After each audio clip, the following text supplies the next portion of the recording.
Today, you're going to begin by going back into the passage, The Cricket in Times Square, and listen to it one more time. And then you're going to be answering these questions. Okay. How do you know the story has a third person narrator? Now, you may need to refer back to the lesson about point of view. Okay, because you're going to be really looking closely at those specific pronouns used in the story. You're going to answer the questions in complete sentences. Be sure you have a capital and a punctuation mark. The second question you're going to answer is, what does the narrator want you to know about Tucker on page 180? In other words, describe Tucker based upon what the author wrote about him. What clues in the story tell you how Tucker feels about Chester?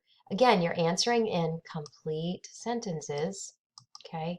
And the last question you're going to answer is, why is Chester leery? And that word leery means nervous. Why is Chester leery or nervous about going out in New York City and exploring? Exploring. I need to spell that correctly. All right. And you're going to answer those in complete sentences.